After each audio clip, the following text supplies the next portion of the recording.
मेरठ पहुंचे बीजेपी सांसद साक्षी महाराज ने किसान आंदोलन पर उठाए सवाल। बोले, मुझे समझ में नहीं आ रहा कि क्या सिर्फ सरदार ही किसान है क्या? आंदोलन में सिर्फ पंजाब के ही किसान शामिल क्यों हैं?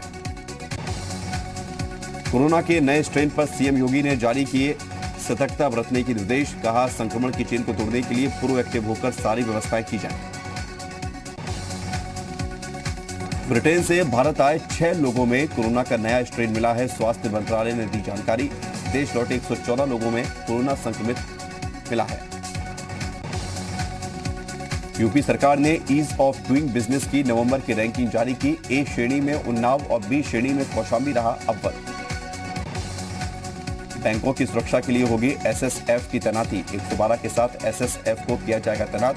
एसीएस होम ने बैठक में लिया फैसला।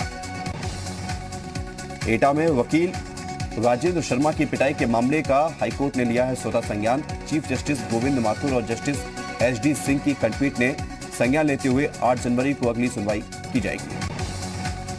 पीएम मोदी ने ईस्टर्न डेडिकेटेड फ्रेट कॉरिडोर का किया उद्घाटन। कहा, प्रदर्शन के नाम पर रेलवे सहित देश की संपत्ति को नुकसान पहुंचाने की मानसिकता गलत है। उत्तराखंड में इंदिरा हृदय के दावे से बगावत वाली सियासत के आसार। कहा, कांग्रेस में आना चाहते हैं कई बीजेपी नेता। सुबोध उनियाल ने पूछा, नाम बताएं इंदिरा हृदय। हरीश रावत ने कहा, बीजेपी को भी पता चलना चाहिए दल बदल का दल। गोरखपुर के कैंट इलाके में गोलघर बलदेव प्लाजा की दुकान पर एटीएस की रेड। कई घंटों से चल रही है पूछताछ। 2018 में टेरर फंडिंग मामले में जेल गए थे नदीम और नसीम। यूपी सरकार के मंत्री कपिल देव अग्रवाल के भाई पर धोखाधड़ी का केस दर्ज। स्वदेशी मोबाइल कंपनी के पोस्टर में सीएम योगी और पीएम मोदी की फोटो का इस्तेमाल करने का आरोप। कंपनी के साथ थी व्यापारिक साझेदारी। मंत्री बोले, एफआईआर दर्ज होने से नहीं हो जाता कोई अपराधी। जौनपुर में बकरी चोरी कर भाग रहे 3 बदमाशों को गांव वालों ने पकड़कर पीटा। गांव वालों ने 3 बदमाशों को पेड़ से बांधा और जमकर पीटा। गौतम बुद्ध नगर में लॉटरी के नाम पर ठगी करने वाले गिरोह का पर्दाफाश हुआ है। पुलिस ने ठगी के आरोप में नाइजीरियन ठग गिरोह के 5 भारतीय सदस्यों को गिरफ्तार किया। गिरोह के सरगना सैम की तलाश अब भी जारी। मऊ में माफिया और पूर्व ब्लॉक प्रमुख रमेश सिंह काका की 1,12,63,000 की संपत्ति कुर्क। गैंगस्टर एक्ट के तहत पुलिस ने की कार्रवाई। रमेश सिंह काका पर 67 आपराधिक मामले दर्ज हैं। नोडल अधिकारी मुकेश मेश्राम ने मऊ के परदाहा ब्लॉक के पिछड़ा गांव का दौरा किया। यहां उन्होंने गौशाला निर्माण में घटिया सामग्री के इस्तेमाल पर विभाग के प्रोजेक्ट मैनेजर और ठेकेदार को फटकार लगाई। औरैया के बिधुना कोतवाली में मजदूरों से भरा हुआ एक लोडर पलट गया। हादसे में 14 मजदूर घायल हो गए हैं। घायलों को अस्पताल में भर्ती कराया गया। आगरा के थाना डॉकी क्षेत्र में अनियंत्रित कैंटर ने कार और साइकिल को मारी टक्कर। सड़क हादसे में 4 लोगों की मौत हुई। फतेहपुर में पुलिस ने चेकिंग के दौरान गोवंश से भरे एक ट्रक को पकड़ा है। ट्रक में करीब 20 मवेशी बरामद हुए हैं। पुलिस ने 2 आरोपियों को गिरफ्तार किया है। बुलंदशहर पुलिस ने कछुआ तस्कर को गिरफ्तार किया है। तस्कर के पास से 140 कछुए बरामद किए गए हैं। कछुओं की कीमत लाखों रुपए बताई जा रही है। बरेली में नकली शराब फैक्ट्री का पुलिस ने किया पर्दाफाश। छापेमारी के दौरान भारी मात्रा में अवैध शराब बरामद। पुलिस ने 3 लोगों को गिरफ्तार किया। गोंडा में सभासद ने नगर पालिका के बाहर किया प्रदर्शन। पालिका अध्यक्ष पर लगाया भ्रष्टाचार का आरोप। संभल में पुलिस ने चेकिंग के दौरान बाइक चोरी के आरोपी को किया गिरफ्तार। चोरी की 2 बाइक, 1 अवैध तमंचा और कारतूस बरामद। ललितपुर पुलिस ने मोबाइल स्नैचिंग करने वाले बदमाश को गिरफ्तार किया है। आरोपी के पास से चोरी की मोबाइल, बाइक और तमंचा बरामद किया गया है। आगरा में ट्रैक्टर ट्रॉली की चपेट में आने से मासूम की मौत हो गई। पुलिस ने शव को कब्जे में लेकर पोस्टमार्टम के लिए भेज दिया है। परिजनों ने नाराजगी जताई है।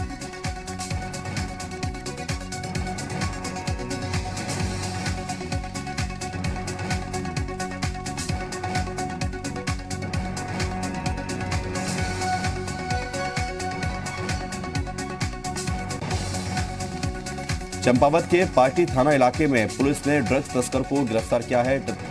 तस्कर के पास से 9 किलो चरस बरामद किया गया है। नए साल पर दिल्ली में ड्रग्स बेचने की थी तैयारी। कुशीनगर में सड़क किनारे मिला युवक का शव। पुलिस ने शव की शिनाख्त के लिए पोस्टमार्टम के लिए भेज दिया है। और कप्तानगंज थाना इलाके के चेड़ा देवी मंदिर रोड की घटना है। बिजनौर के 22 थानों में किसान हेल्प डेस्क की शुरुआत हुई है। अब तेजी से किसानों की समस्या का समाधान होगा।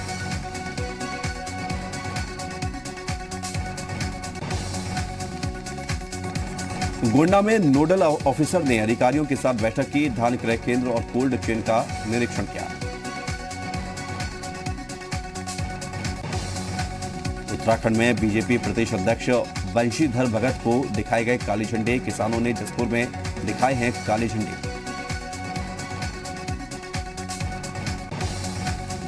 फरार आईपीएस अरविंद सेन की आखिरी लोकेशन बाराबंकी मिली है। एसटीएफ और पुलिस की घेराबंदी से पहले अरविंद सेन फरार, अब तक गिरफ्तारी नहीं हुई। अयोध्या वाले घर पर भी कुर्की का नोटिस चस्पा किया गया। बाराबंकी में मंत्री जय प्रताप सिंह ने मुख्य चिकित्सा कार्यालय का किया निरीक्षण। इस दौरान उन्होंने मोबाइल मेडिकल किट भी वितरित की। लोगों को कोरोना को लेकर सतर्क रहने के निर्देश दिए।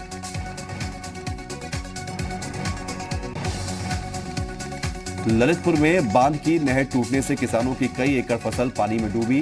किसानों ने सिंचाई विभाग पर लगाया लापरवाही का आरोप, मुआवजे की मांग की।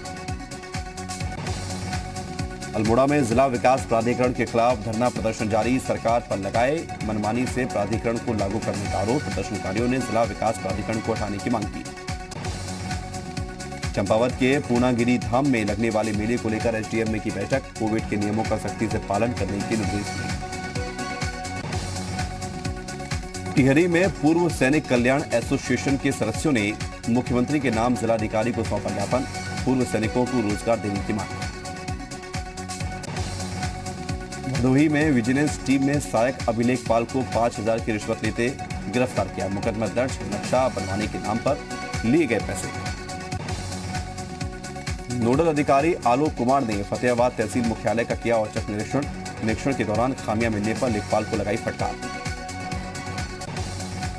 गोंडा में आरटीओ विभाग पर लापरवाही का आरोप। ओवरलोडिंग को लेकर नहीं की जा रही कोई कार्रवाई। ओवरलोडिंग से लगातार हो रहे हादसे।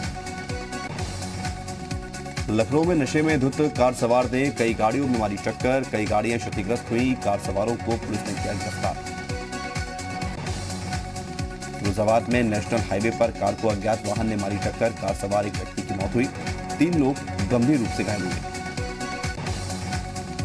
आगरा के फतेहाबाद थाना क्षेत्र में एक किराने की दुकान पर हिरण का सींग बेचने का मामला सामने आया है। पुलिस ने छापा मारकर 3 हिरण के सींग बरामद किए हैं। आरोपी गिरफ्तार किया गया है।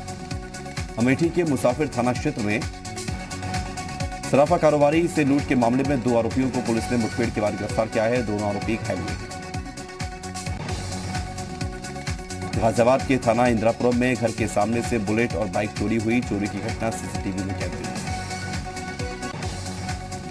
हाथरस के सासनी कस्बे में जनसेवा केंद्र संचालक पर कुछ लोगों ने किया हमला। पीड़ित ने दूसरे जनसेवा संचालक पर लगाया था फर्जी रेल टिकट बनाने का आरोप। केदारनाथ हाईवे पर क्षतिग्रस्त सुरंग के ट्रीटमेंट का काम शुरू। 25 दिन से लंबित था काम। 60 मीटर लंबी सुरंग का एक हिस्सा हो गया था क्षतिग्रस्त।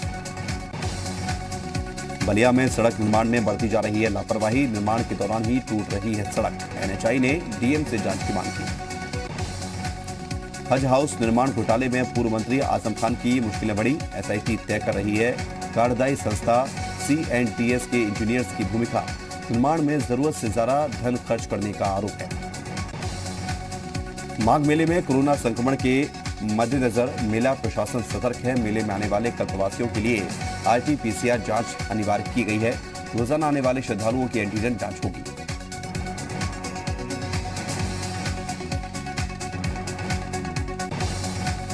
यूपी में गन्ना किसानों को जल्द मिल सकता है बकाया भुगतान। 500 करोड़ का जल्द भुगतान कर सकता है पावर कॉर्पोरेशन। केंद्र जल्द कर सकता है निर्यात सब्सिडी का भुगतान। उत्तराखंड में फर्जी शिक्षकों के दस्तावेज मामले में हाईकोर्ट का बड़ा आदेश। 3 महीनों के अंदर जांच के आदेश। लगभग 3,500 शिक्षकों के प्रमाण पत्रों की होगी जांच। उत्तराखंड के युवाओं के लिए अच्छी खबर है। शिक्षक भर्ती में आवेदन के लिए अधिकतम आयु सीमा में छूट। बेसिक शिक्षा विभाग ने जारी किए निर्देश। यूपी बोर्ड की परीक्षाओं की तारीखों का ऐलान जल्द होगा। मार्च अप्रैल में हो सकती हैं परीक्षाएं। पंचायत चुनाव को देखते हुए तारीखों की होगी घोषणा। एमपी सरकार ने लव जिहाद के खिलाफ बड़ा कदम उठाया है। अध्यादेश को शिवराज कैबिनेट की मंजूरी, सीएम शिवराज ने बताया क्रांतिकारी कदम। चेन्नई एयरपोर्ट पर कस्टम ने 4 करोड़ से ज्यादा सोने के साथ 3 को गिरफ्तार किया है। जब्त की गई सोने की कीमत 2 करोड़ 47 लाख रुपए।